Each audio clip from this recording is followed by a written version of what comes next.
Aguardando aqui o professor Daniel entrar.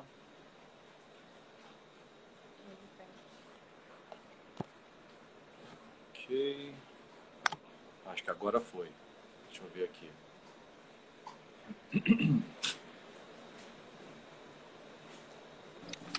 Aê! E aí, E aí, professor, tudo bem? tudo tranquilo? Quanto tempo, né, cara?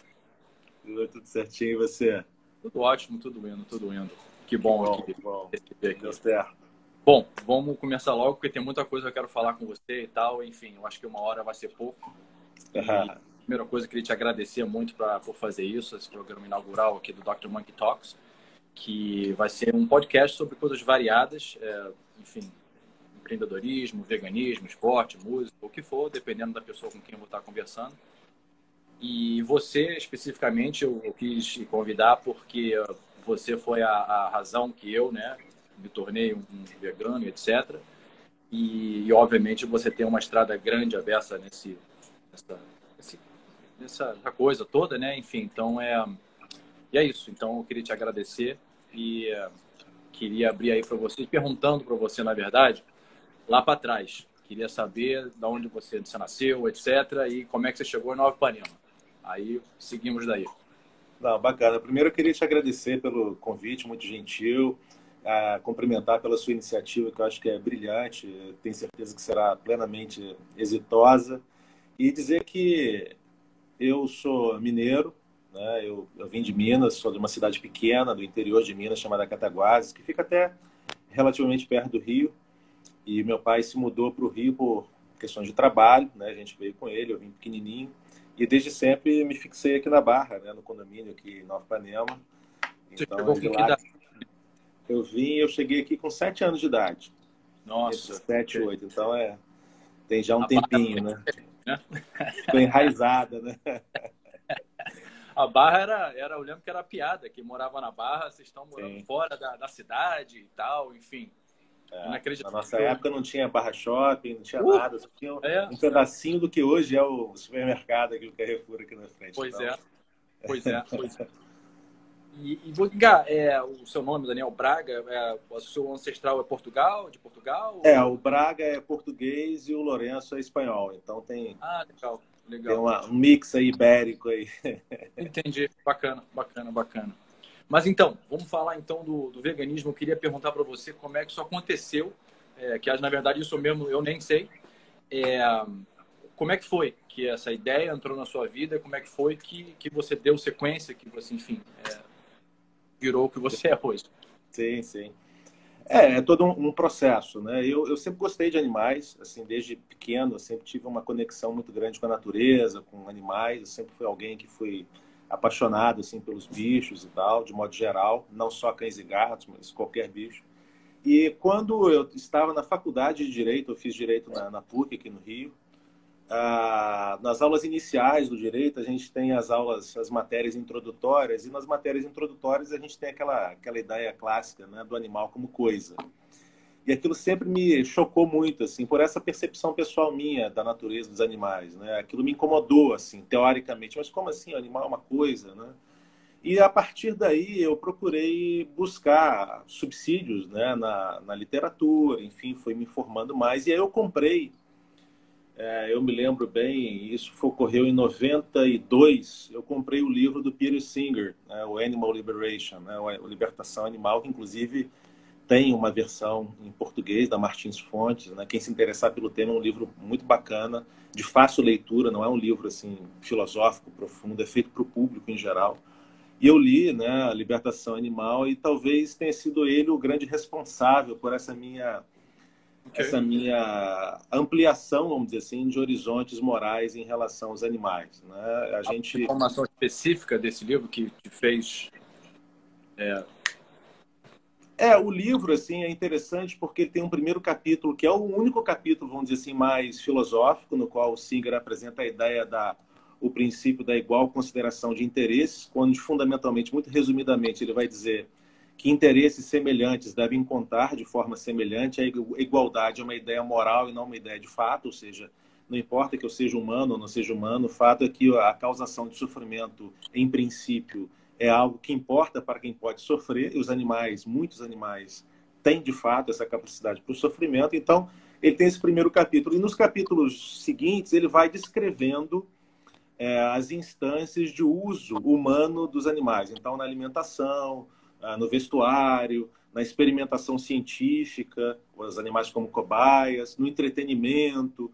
Então, assim, isso assim, é importante para dar um pouco essa visão de ampliação no sentido de que, embora culturalmente, talvez no Ocidente, a gente esteja muito ligado a cães e gatos, né, existem outros animais que às vezes a gente nem pensa muito neles, né, mas que sofrem, tais como, né, cães e gatos, e que a gente deveria se importar. Então, assim, o livro do Singer foi realmente um divisor de águas, assim, e eu acho que é muito importante, porque eu sempre digo isso, alguém que se interesse pelo tema, ainda que não seja vegetariano, ainda que não seja vegano, eu sempre recomendo ler esse livro. É um livro já da década de 70, né? Relativamente até antigo, mas muito atual ainda. Então, eu sempre faço essa recomendação. Leiam, busquem o livro Libertação Animal, que é uma primeira leitura, assim, muito, eu diria, proveitosa, assim. Eu acho que esse elemento da convicção pessoal, assim, eu me senti convencido dessa tese, é importante, assim, para quem deseja realmente, vamos dizer assim, se simpatizar mais com o veganismo, né, enfim, com o vegetarianismo, se convencer de que é uma posição forte é importante. Né? Não é uma brincadeira, uma coisa assim momentânea, né? É uma coisa que realmente, em princípio, vem para ficar. Né? Sim. E continua, então, aí esse livro e aí a sequência Pois dos é, fatos? na sequência, né, o livro me impactou muito. Eu decidi ir realmente, no meu caso específico, pessoal, eu não parei de comer, por exemplo, carne da noite para o dia. Né? Eu fui eliminando, vamos dizer assim, progressivamente. Eu comecei a eliminar a carne vermelha, depois a carne branca, enfim. E cheguei ao momento em que eu decidi me comprometer de fato a tentar eliminar, né, vamos dizer assim, todas as formas de uso, né, de produtos de origem animal. Aliás, acho que isso é importante, Fernando, fazendo um novo parênteses aqui, talvez assim definir um pouco o veganismo, né? Porque muitas pessoas acham que o veganismo é só uma dieta, né? Dieta no sentido tradicional alimentar, né? Evitar produtos de origem animal. E de fato, talvez esse seja o aspecto mais aparente do veganismo, né? Mas eu diria que o veganismo ele é mais do que isso, né? Ele é uma posição que luta contra a exploração dos animais, não só na alimentação, como em outras áreas também, né? Como eu falei, na próprio vestuário, né? Por exemplo, o vegano ele é uma pessoa que normalmente tenta evitar produtos que usem, né, animais, né? Dentre eles, muito comum entre nós, né, o couro, por exemplo, né? Não só o couro, como outras peles também. O vegano, por exemplo, tenta evitar consumir produtos na sua casa, de higiene, enfim, que sejam testados em animais ou que tenham produtos de origem animal.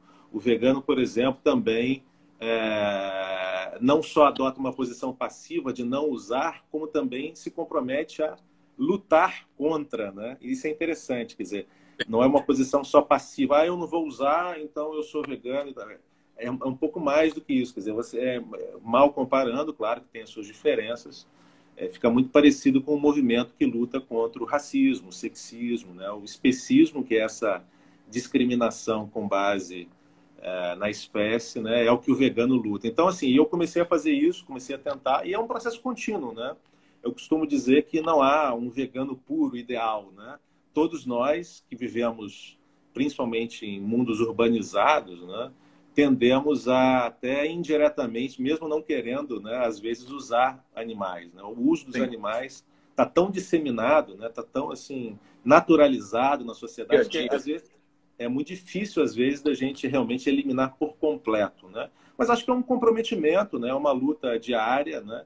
Que acho que faz parte de um pouco de cada um, do projeto de cada pessoa, né? No meu caso, então, foi um pouco assim progressivo e vem sendo, né? Progressivo e tentando eliminar, né? Esse uso, esse mau uso, né? Dos animais, eu É. diria. Isso que eu queria te perguntar também, essa progressão das coisas, porque eu lembro que quando eu li lá o seu livro e as coisas começaram a acontecer, eu já tinha na cabeça e tal. Isso era o quê? 2008, eu acho. 2008? Tá. Já tinha, obviamente, essa onda vegana, tinham coisas veganas, mas muito menos. E hoje, claramente, a gente vê uma explosão de coisas veganas e tal. Até um número que eu queria confirmar com você, não sei se você tem, outro dia na televisão parece, que seriam 30 milhões de brasileiros vegetarianos ou veganos. Eu nem sei se isso procede, até queria te perguntar. Mas, além disso, se você vê que houve um real progresso desde aquela época, desde que você começou, por exemplo, isso é um progresso real até, assim, tipo, dessas coisas do Burger King, agora ter uma coisa vegana e tal, se isso é realmente um progresso real, se está sendo, ou se é alguma coisa maquiada, enfim, o que você acha sobre esse progresso que está acontecendo até agora e também o que você... Aí eu vou perguntar depois no futuro, se você acha, o que se teria que acontecer para ter o breakthrough mesmo, para ter aquela mudança real. Mas, enfim. Eu não tenho esses dados assim específicos do número de vegetarianos e veganos. O que eu sei é que essas pesquisas, geralmente, na última do IBGE, por exemplo, ela se baseia na autodeclaração, claro, né? A pessoa se identificar como vegetariana, por exemplo. E aí tem uma certa confusão, né? As pessoas às vezes não sabem muito bem o que é realmente ser vegetariano. Muitas vezes a pessoa que come peixe, por exemplo, se declara vegetariana, né? E não é, né? Então, assim, eu não saberia dizer com precisão. O que eu sinto pessoalmente, sem nenhum dado assim empírico, é que tem aumentado essa consciência, essa preocupação. A gente vê até, como você bem destacou, por uma questão até mercadológica, né? O mercado ele reage a uma demanda, né? Quer dizer, se não houvesse essa demanda por mais produtos, não só alimentares, de vestuário também, enfim, que envolvem o vegetarianismo, o veganismo, provavelmente não teríamos hoje tanta oferta, e essa oferta vem aumentando a meu sentir, né? Basta ir a um supermercado que a gente hoje consegue, ainda dependendo do caso, com alguma dificuldade, mas consegue encontrar produtos veganos, né?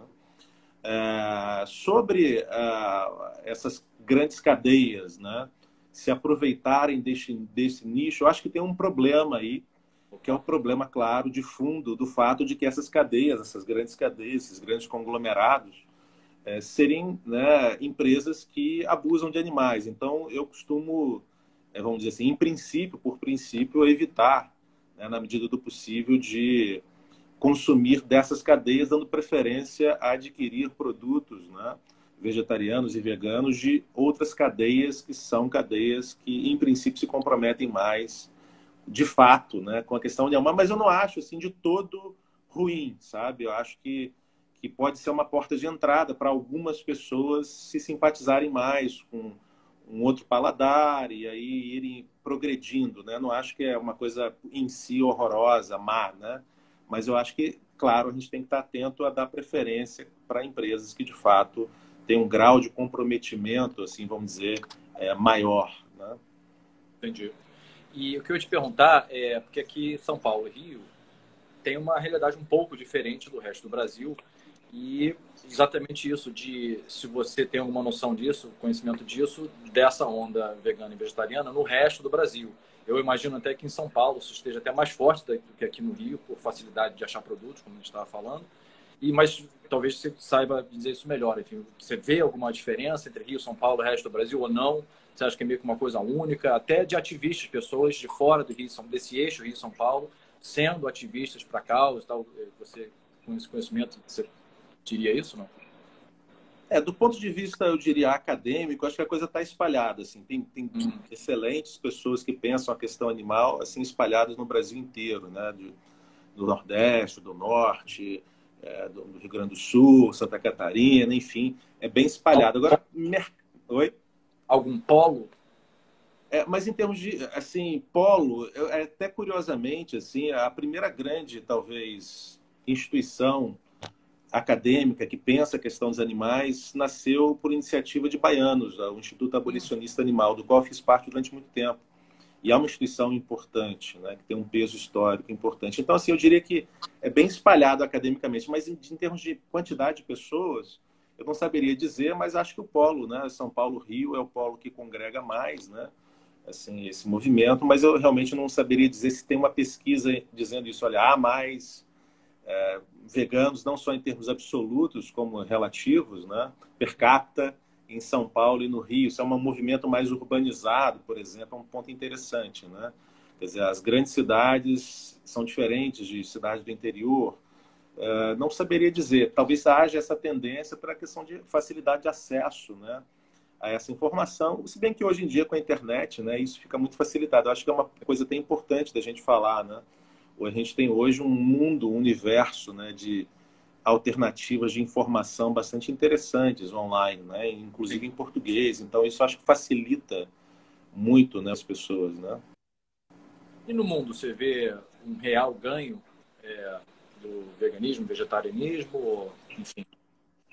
Esse é um movimento antigo, eu diria, né, assim, historicamente. Eu acho que isso é interessante de dizer para o seu público ouvinte, que pessoas que se preocuparam com o veganismo, a gente tem exemplos desde a história antiga, curiosamente, né? Por exemplo, se a gente pensar na Grécia Antiga, a gente tinha pensadores importantes, filósofos importantes, como Plutarco, Porfírio, Pitágoras, que a gente estuda muito na matemática, né? O teorema de Pitágoras. Pitágoras era vegetariano, né? Imagina ser vegetariano naquele período, né? Se hoje é uma coisa ainda um pouco diferente, imagina naquele período. Então, era condição, por exemplo, para ingresso na academia pitagórica, você ser vegetariano. Para você ser discípulo de Pitágoras, você tinha que ser vegetariano. Claro que o vegetarianismo pitagórico está muito ligado a uma questão religiosa, espiritual de Pitágoras. Ele acreditava na chamada metempsicose, que é a transmigração das almas. Então, por exemplo, o animal morria, a alma do animal poderia, depois de morto, vir a habitar o corpo de um homem. E vice-versa, entendeu? Meio uma reencarnação sem limites aí, meio holística. Então, assim, ele achava que era um problema, era um mal matar um animal, porque a alma daquele animal é uma alma que pode já ter habitado o corpo de um homem, enfim. Então, tem até essa questão espiritual ligada ao movimento, há pessoas que têm mais essa, vamos dizer, essa pegada, né? Vamos dizer assim, um veganismo mais espiritualizado, tem um veganismo mais secular, né? Mas eu queria dizer só isso, dizer, o vegetarianismo e, é claro, mais modernamente o veganismo é um movimento que vem já desde muito tempo sendo pensado. Eu diria assim que um grande marco da questão dos animais mais modernamente é o século XIX, na Inglaterra em especial, nos países anglo-saxões, porque é onde, curiosamente, começam a surgir as grandes leis de proteção dos animais contra a crueldade. A primeira grande lei contra a crueldade contra animais é inglesa, né, início do século XIX, de 1822. E desde lá para cá a coisa vem espalhando, né? Quer dizer, hoje boa parte dos países, se não quase todos, tem alguma forma de tentativa, vamos dizer assim, de proteger os animais. É claro que quando a gente fala em proteger os animais, isso é meio subjetivo, né? Porque nós mesmos, no Brasil, temos na nossa Constituição, né? A nossa Constituição prevê de maneira clara que não é possível a crueldade com animais, mas a gente come animais, por exemplo. Não é considerado cruel comer animais, embora o animal sofra, né, ali. Então isso é curioso, mas assim, há um avanço, né? Eu penso que há um avanço. Eu acho que é um avanço lento, talvez mais lento do que eu gostaria que ele fosse, mas acho que existe um avanço, há um sentido de caminhar.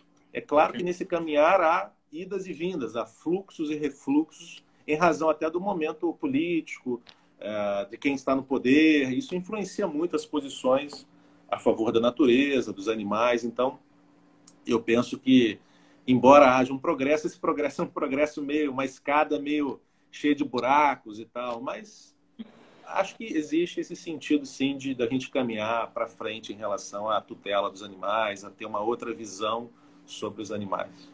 E para o futuro, isso que eu ia perguntar, qual seria a mudança, o acontecimento, enfim, sei lá, para que ter esse outro salto? Porque desde que eu comecei nessa jornada, eu senti um salto, a meu ver, grande. Estava falando de quando não tinha produto nenhum, não tinha nada, até porque a internet era mais limitada, então tinha pouco acesso a coisas. Do nada, um monte de gente, aí literalmente uma onda acontecendo. Ou seja, eu, pelo menos ao meu ver, eu senti um avanço, mas que antes era uma coisa que quase que não tinha esperança. No sentido assim, você é vegano vegetariano legal, faça isso, lute por isso, mas nada vai mudar. E agora, pelo menos o meu sentimento é que as coisas sim estão mudando, sim estão crescendo, o que vai dar, o que não vai ser, aí não tem como prever, mas a meu ver houve, como você falou agora, esse progresso. E você pensaria alguma coisa que poderia ser esse próximo passo para uma expansão maior? Pois é, esse é um dado difícil. Por exemplo, vou te dar o exemplo da questão da pandemia pela qual a gente está atravessando, todo mundo aí enfrentando esse problema, né? A pandemia tem origem numa infecção zoonótica, né? Quer dizer, é uma infecção proveniente do manejo e abate de animais. No caso específico da Covid, né, discute-se um pouco a fonte, mas até agora a fonte mais provável é asiática, enfim, sem nenhum preconceito nisso, até porque outras infecções zoonóticas são provenientes de quase que todos os lugares, né? Sim. Mercados de animais existem no mundo inteiro, infelizmente, inclusive no Brasil. Mas o fato é que eu tinha uma expectativa, pessoal, assim, que a pandemia fosse um gatilho maior para a gente pensar a questão dos animais, já que na sua origem está uma questão animal envolvida. E é curioso perceber, né, é curioso isso, porque se de um lado há cada vez mais o interesse sobre esse tema, do outro lado também há um certo esforço por parte da maior parte do mercado, que não é ligada ao movimento, de tornar isso um pouco invisibilizado, né? Quer dizer, poucas pessoas, assim, eu senti, aproveitaram esse gatilho para realmente chamar atenção para essa questão da origem da pandemia. Então, eu só estou dando esse exemplo porque para mostrar como é difícil, né?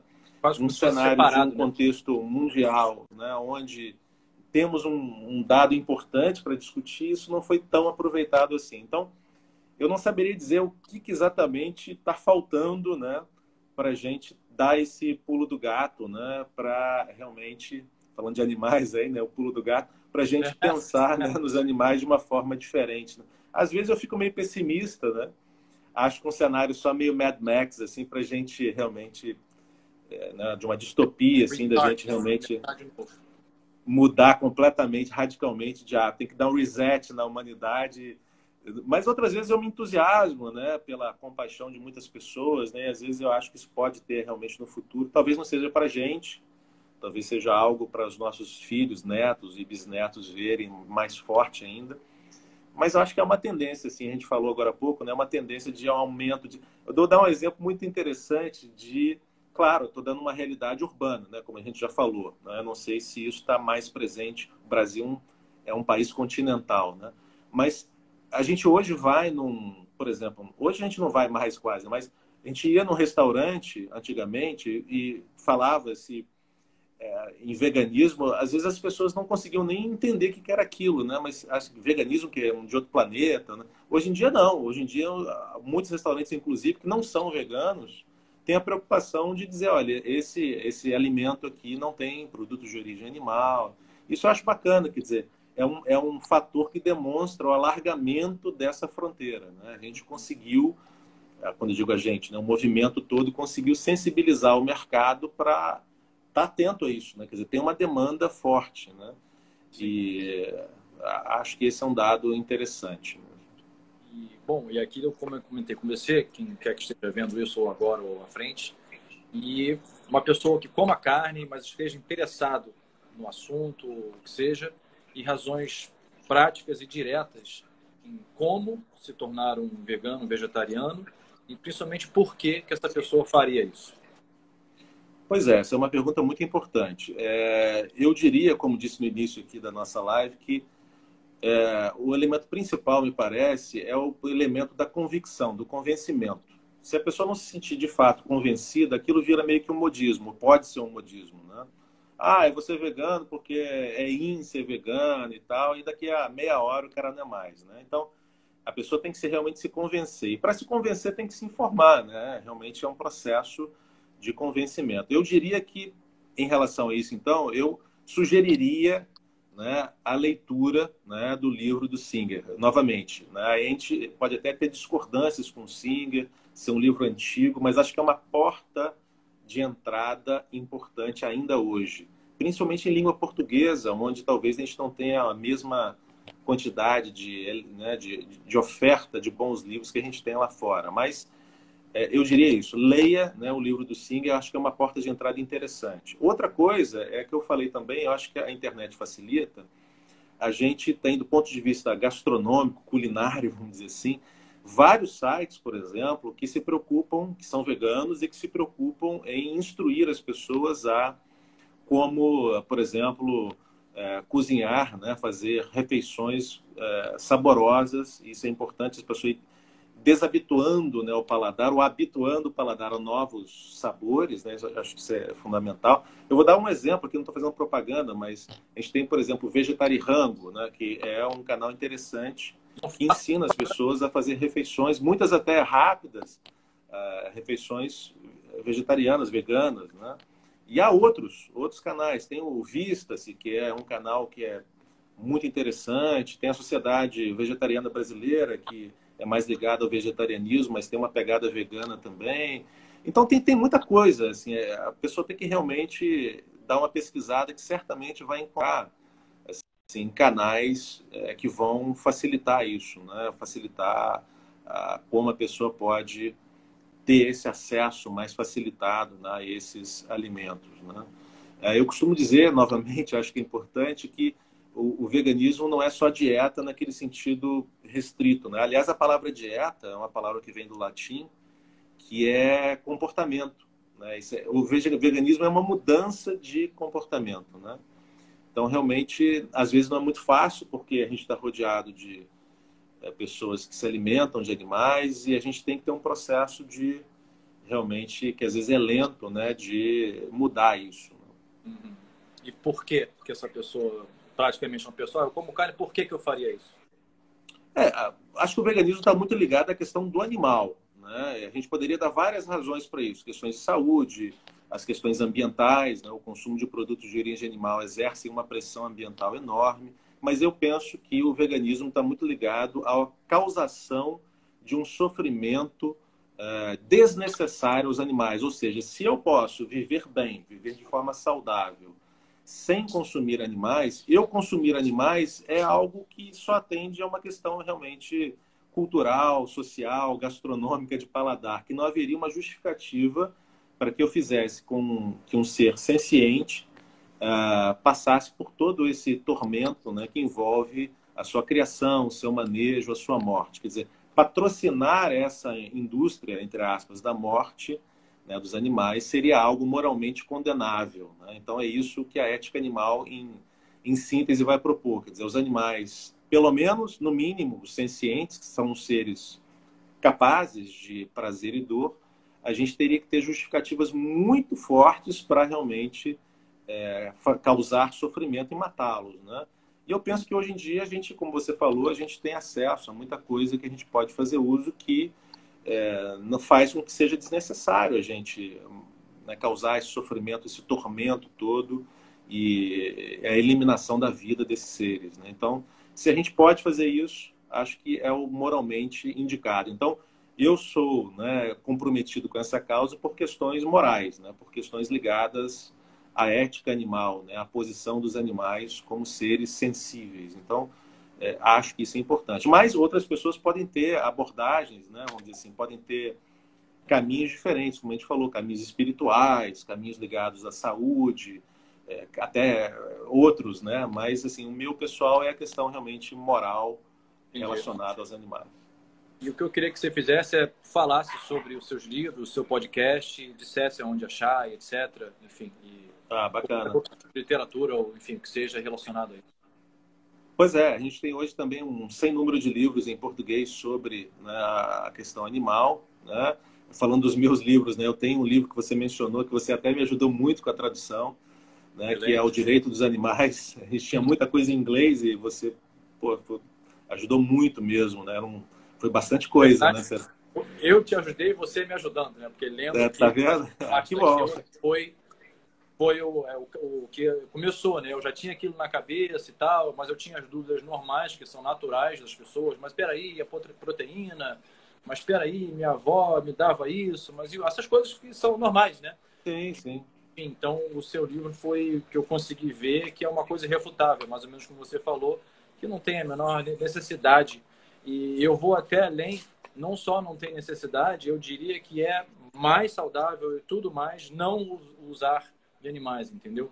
E, enfim, mas então mas perdão, então diga lá do seu livro. Não, mas é um pouco isso. Esse livro inicial, né, O Direito dos Animais, é de 2008 e foi fruto do meu mestrado na época.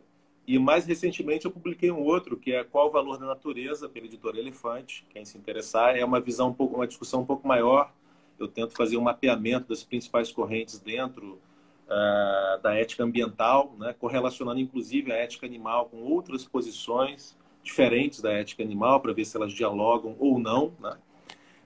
E tem também, claro, artigos, textos, e as pessoas podem ter acesso a isso, né? Os livros, claro, pelas editoras, o primeiro pela Sérgio Fabres, né, uma editora do Rio Grande do Sul, e o segundo livro mais recente pela editora Elefante, né? Quem tiver interesse pode entrar no site dessas editoras e dar uma olhadinha por lá. E o podcast que você mencionou, abstratamente, é um pouco essa ideia de tentar divulgar não só a questão animal, que eu acho que é um pouco da sua proposta também, né, de conversar sobre vários assuntos. Eu acho que isso é muito bacana, que isso enriquece muito o debate. O que eu estou tentando fazer, né? Enfim, é sempre uma tentativa de abrir novos horizontes aí. E o podcast é especificamente sobre direito animal? Ou qual seria o Não, eu tenho assim, três pegadas centrais. Literatura, que eu gosto muito de ler, né? Não só sobre a questão animal, mas de modo geral. Né? Conversar sobre livros. Filosofia, que tem tudo a ver com a questão dos animais, né? E teoria do direito, né? Eu tenho formação jurídica, então alguns debates importantes sobre discriminação, igualdade, enfim, justiça. A gente tenta trazer pessoas para conversar sobre esses temas, né? E aonde acha o seu podcast? Ele está nas principais plataformas, né? O Spotify, o Apple Podcasts, o Google Podcasts, o Deezer. Então, só procurar abstratamente nessas plataformas que consegue. E aí, encontrar... qual é o nome do podcast? Chama Abstratamente. Abstratamente. Então, só entrar no Spotify ou qualquer coisa que tenha podcast, botar Abstratamente e vai ser. Ou se botar o seu nome também sai, não? Sai também. Ok. Sai também. Então, Daniel Braga Lourenço ou Abstratamente. Isso aí. Beleza. Vamos mudar agora de marcha, que eu sei que você gosta de futebol. Primeira coisa, eu nem sei o seu time. Qual time que você torce? Cara, pois é, eu sou um cara globalizado. Eu sou mineiro, né? Moro no Rio, mas eu sou gremista, cara. Eu torço pro Grêmio. Gremista?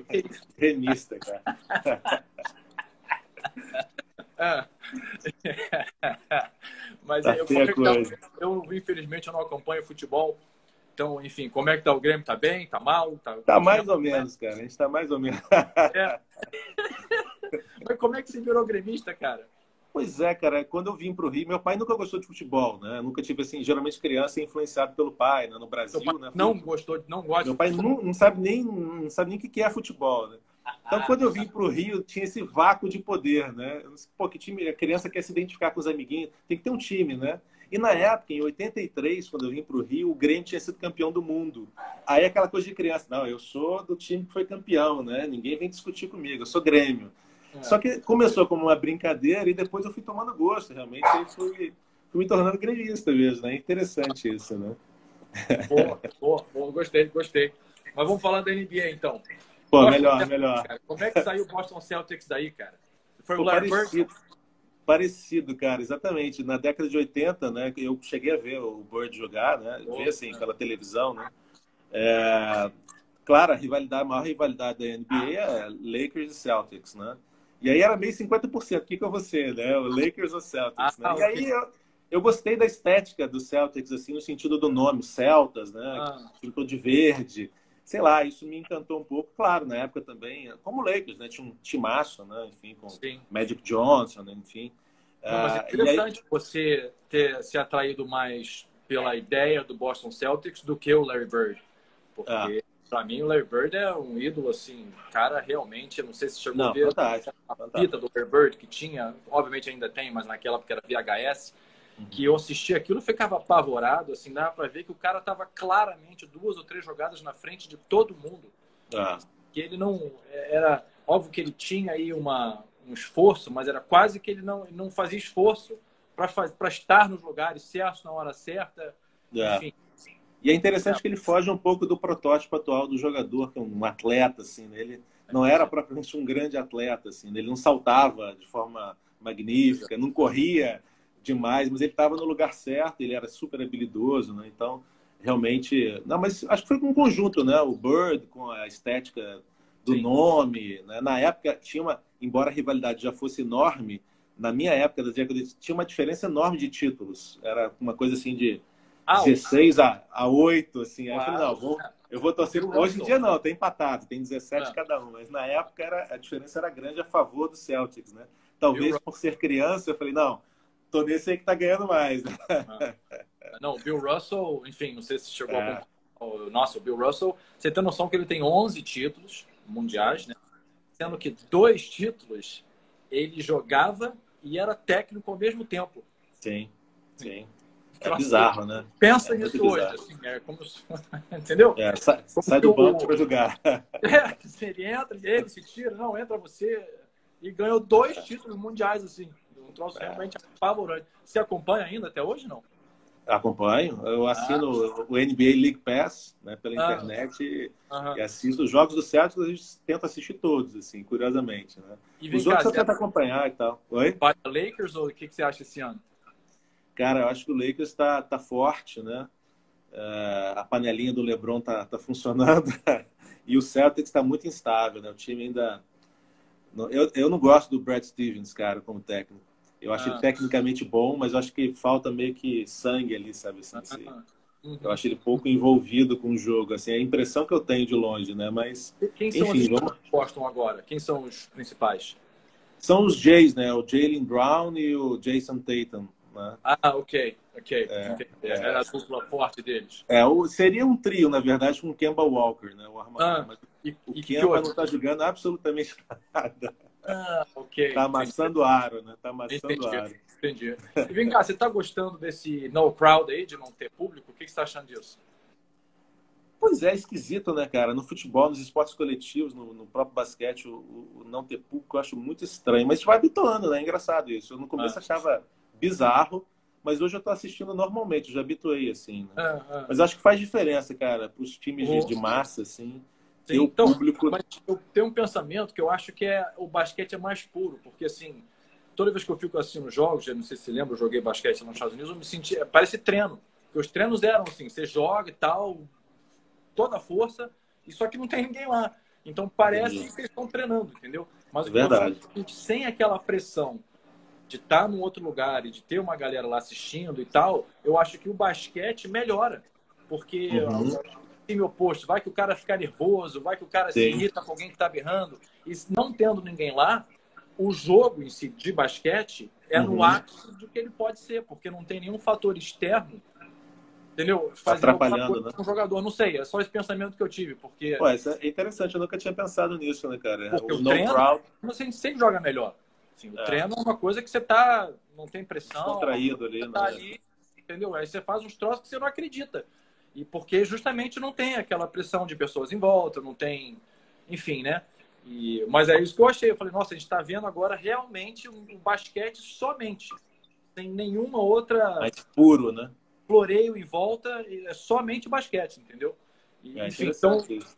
concordo que no início foi eu vendo treino, parece que os caras estão treinando, mas agora realmente me acostumei também enfim, aí eu só tenho esse pensamento de que num treino é uma coisa muito mais, sei lá, mas não que eles estejam treinando, mas sem pressão de pessoas externas assim, eu acho que o jogo acaba ficando mais puro, talvez. Mas você torce para quem, Fernando? Então, como eu meio que no basquete, tá perguntando? Do basquete. Então, como eu morei em Dallas, né, cara? Enfim, Dallas Hum, Mavericks é uma coisa próxima a mim, mas mais ou menos como você, eu era um fã do Magic Johnson. E então, Magic Johnson para mim é o jogador que eu mais gosto na vida. uhum, E na época tinha aquela coisa do Michael Jordan que estava chegando, né? E sim. obviamente o Jordan é sensacional, não tenho o que falar, né? Mas eu mesmo assim, eu ainda prefiro o Magic Johnson e tal. Eu acho que tem a ver com a pessoa que eu sou e que a pessoa que quem quer que torça quem é, né? Porque o Michael Jordan, obviamente, era um cara muito centralizador e fantástico e tudo mais, mas o Magic Johnson sempre foi uma pessoa que distribuía mais as coisas, queria envolver as outras pessoas e tal. Eu acho que isso, para mim, eu me identifiquei mais com isso de fazer isso, né? De envolver quem quer que esteja no meu time, no caso, em qualquer situação que seja, para um fim comum, entendeu? Então, para mim, então é difícil eu falar, porque Dallas Mavericks é um time que é bem, eu gosto muito. O Lakers é um time que eu também me amarro. E um time que, agora, mais ou menos com você do Celtics, é o Charlotte Hornets. Que não sei Uhum, porque aquela cor do Hornets, eu não sei o que é. Eu falei, caraca, eu me amarro naquele. Por acaso, o Michael Jordan é o dono, né? Do, sim. do, do Hornets hoje. Então, foi aquela. Então, assim, eu sou meio que por jogo. Misturado. E eu quero que o jogo vá para o último segundo. Então, assim, Se nem que o Mavericks, que eu gosto, o Lakers, seja muito à frente, eu começo a torcer para o outro para ver se o outro chega junto para, entendeu? Ter aquela parada, entendeu? Então, assim, então eu Emoção, meio né? que torço, mas eu não meio que não torço muito, é meio que de situação, entendeu? Sim. Eu vou E, dar um depoimento aqui que o Fernando jogava muita bola aí no basquete. Eu cheguei a pegar, cheguei a jogar com você ou aqui. pelo menos eu treinava muito, né? Mas jogava muito, cara. Seu irmão também jogava bem pra Pô, caramba. com certeza. E vem cá, e NFL, você segue alguma outra coisa ou não? Cara, é incrível, né, cara? Futebol americano, assim, eu não assisto, não tenho Ah, nenhum preconceito, mas eu nunca parei para entender o jogo. Dizem que quando ah, você entende a dinâmica é. do jogo, o negócio é meio viciante, assim, mas eu nunca, confesso que eu nunca parei, assim, para entender bem o jogo. Então, Não é, total. Então, isso aí, se não dá para entender o que está acontecendo, principalmente for americano, realmente não faz sentido. Mas uma coisa muito interessante que eu ouvi o Obama falando, que o Jerry Seinfeld perguntou para ele, perguntou assim, o que é, qual seria o esporte que seria mais próximo de fazer política e tal, de governar? Aí ele falou assim, seria beisebol, né, que tem muita gente e tal. uhum. Aí ele falou assim, não, futebol americano. Assim, como assim? Ele falou assim, que você tem a sua ideia que você quer botar para frente. E, obviamente, tem uma resistência muito grande do lado de lá, de quem quer que seja, não deixando. E, de vez em quando, você consegue, aí você, entendeu? Ele falou assim, então, o Obama falando, para mim, o que mais se parece com governar seria o futebol americano por causa dessa... E eu Sim, falei, essa realmente, isso faz dinâmica, né? total sentido. E levando isso em consideração, realmente você vendo o jogo, realmente é uma ideia forte de um lado, uma ideia forte do outro, e de vez em quando consegue atravessar e chegar longe, enfim, e coisas nesse nível, né? E mesmo que eu não entenda, eu vejo que é claramente um jogo altamente estratégico, né? Que não é só como aparenta uma questão de força física, né? Totalmente. Pelo Tem, contrário, é uma questão tem uns toda uma special estratégia. plays, assim, que são troços sensacionais. Por exemplo, um cara, como o uniforme dele é parecido com o touchdown, o cara deita no touchdown para se disfarçar. Aí, quando começa, ele Olha levanta e só. sai correndo, tipo assim, uns troços que assim. Mas eu tenho que fazer a ressalva, não sei se você viu o filme Concussion com o Ah, Will. eu vi, eu Assim, vi. aquilo é É, irrefutável e é óbvio que aquilo é um filme e está tentando, né, mostrar uma coisa, então meio que esticou, né, as coisas, mas aquilo é um fator e, sim. né, não tem o que É, falar os sobre aquilo. jogadores sofrem muito com danos cerebrais, né? Com as pancadas que levam, né? Pois é, e depois que eu vi o filme, você vê um jogo, você assim, tal, na mesma jogada, três cabeçadas com toda a É, força, e o cara levanta e continua, você, caraca, dá 5 minutos, não é possível. Enfim, é. mas é o É que um fala. problema similar ao boxe, né? Também, né?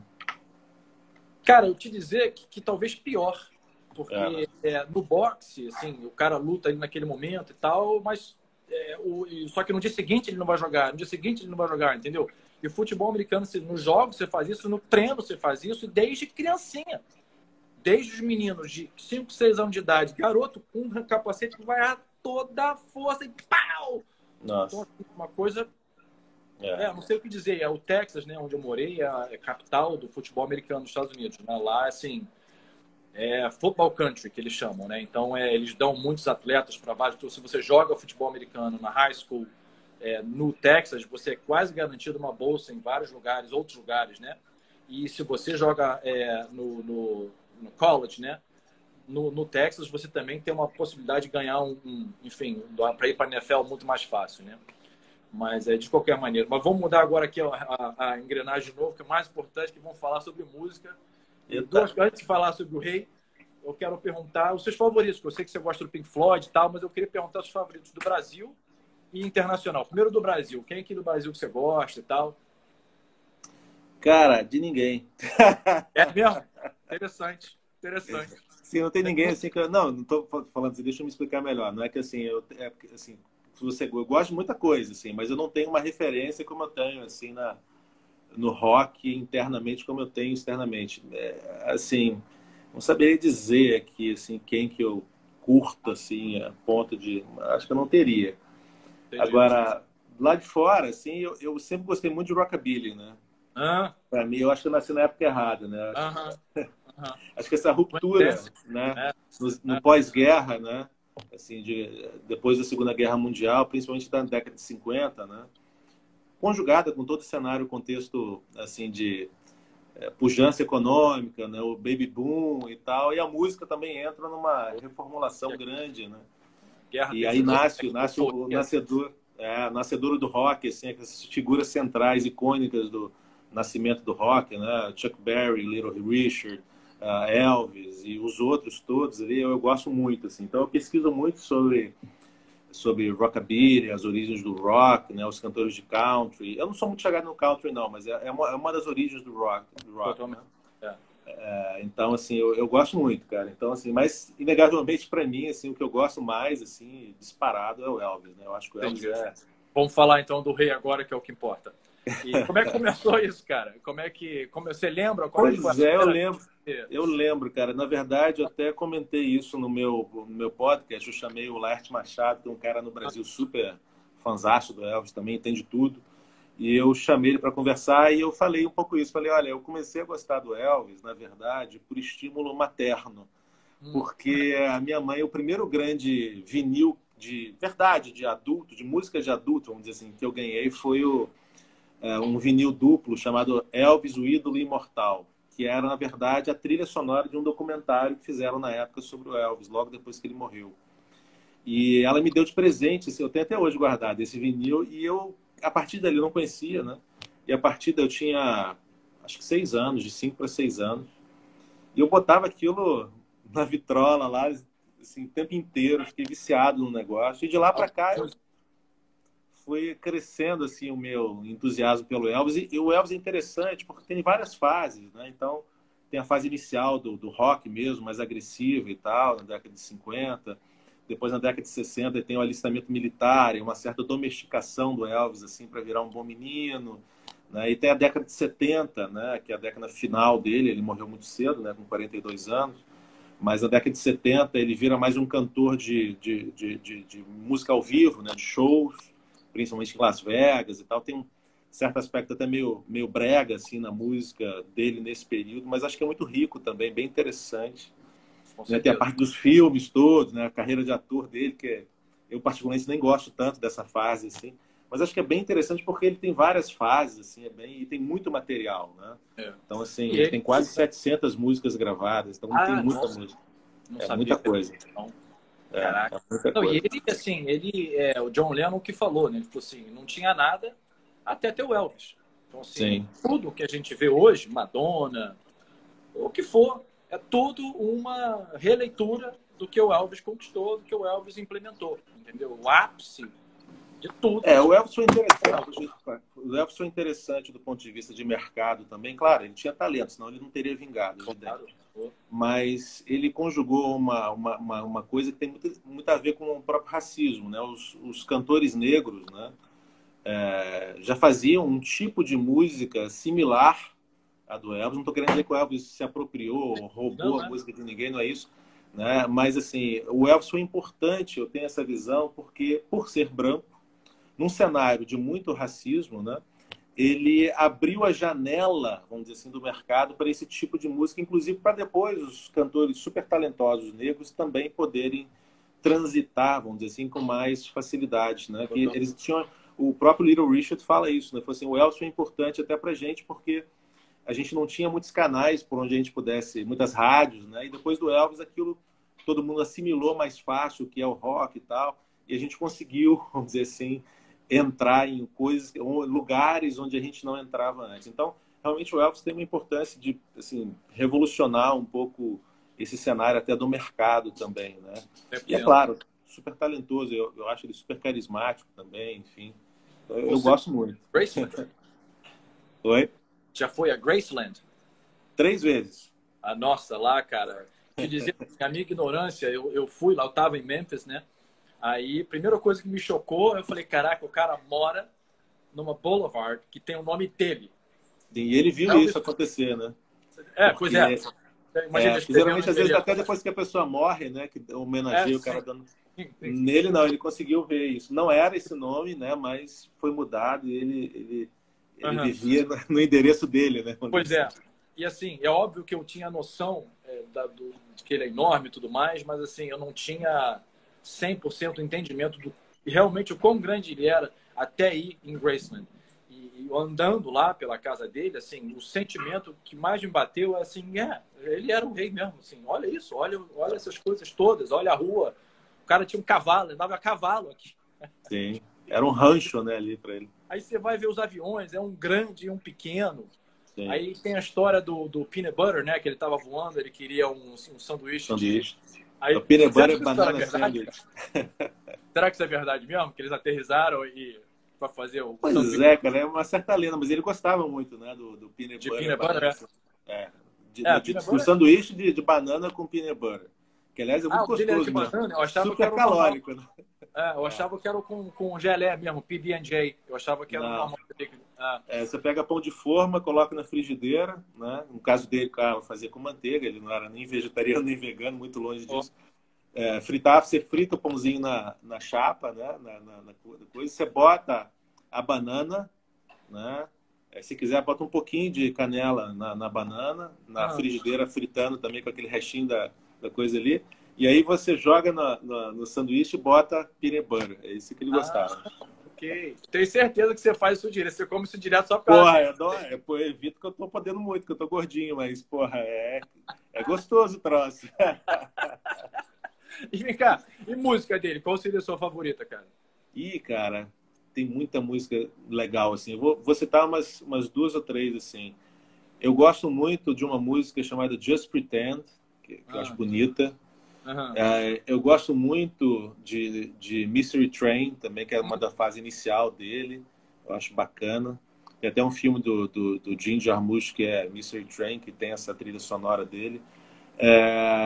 E eu diria, sei lá, Suspicious Minds também eu acho muito boa também. Eu gosto. Mas assim, eu gosto de tudo, cara. Eu geralmente não consigo passar um dia sem ouvir Elvis, assim. Eu boto uma musiquinha por dia, assim, pra...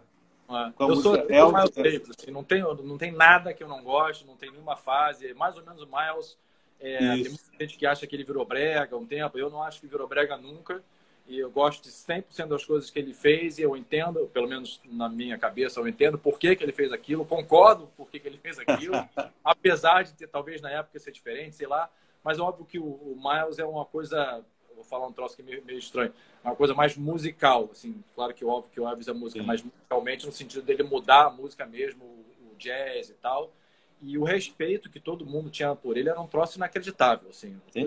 Unanimidade que eu vejo em poucas outras áreas. O Elvis é um, claro, mas até fora de música, pouquíssimas pessoas, talvez o Rickson Grace, assim, pessoas que todo mundo fala, não, esse cara aqui é o cara.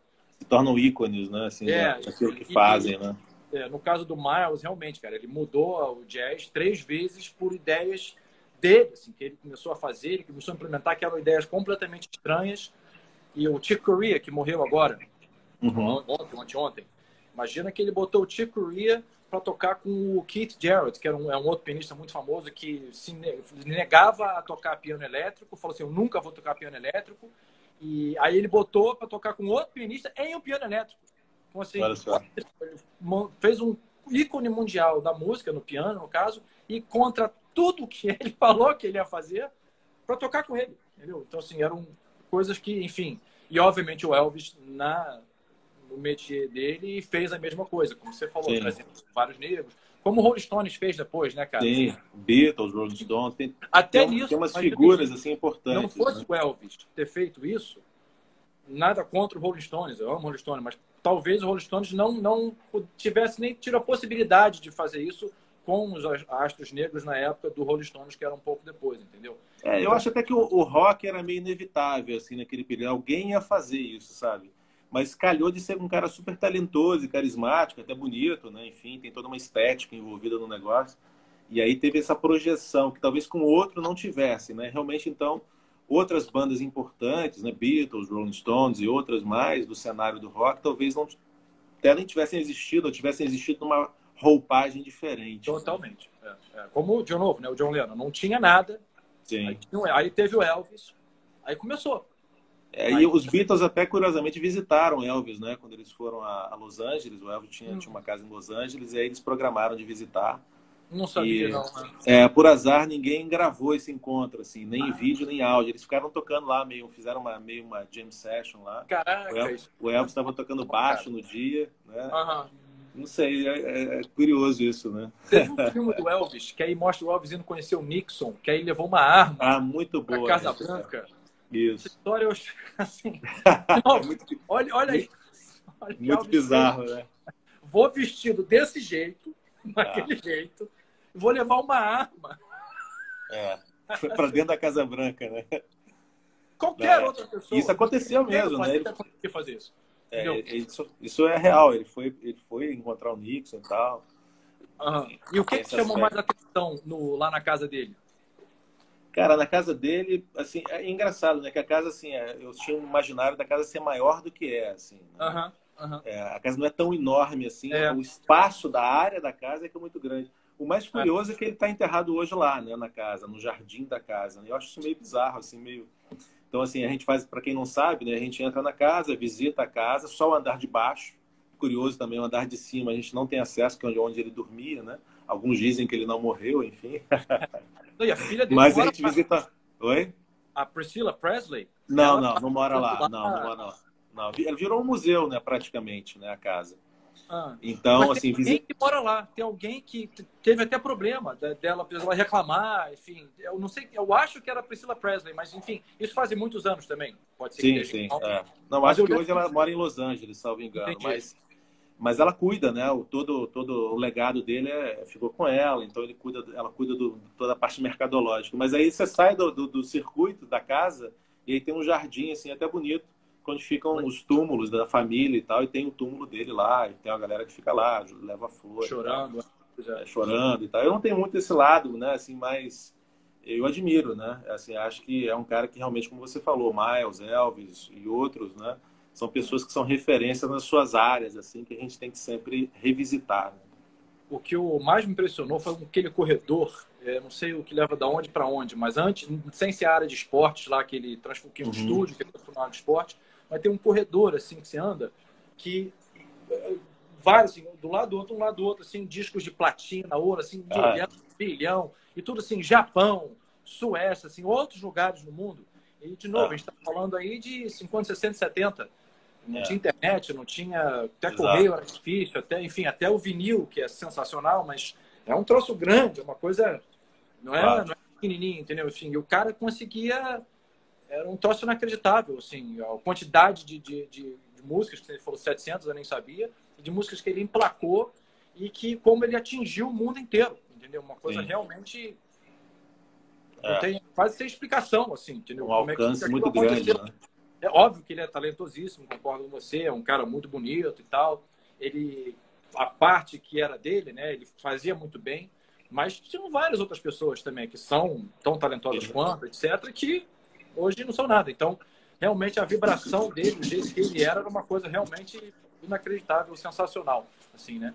E, enfim, doutor, estamos chegando já a quase uma hora. Quero te agradecer demais mesmo por você ter feito isso por mim e ter participado. E outros virão. E eu acho que essa conversa aqui talvez tenha que ter parte 2, 3 e 4 mais à frente. E, e é isso. Só queria te agradecer demais você ter conversado comigo hoje. E falando para quem esteja assistindo aí, vai estar disponível aqui no Instagram, no IGTV. Eu vou colocar também no YouTube, no Dr. Monkey Talks, e eu vou botar também na plataforma de podcast do Dr. Monkey Talks também, que vai estar tudo nos links daqui da bio e etc. Perfeito? Muito obrigado, professor. Fernando, eu que agradeço, cara. Sucesso aí pro Dr. Money. Muito obrigado. Money não, Monkey Talks. Até logo.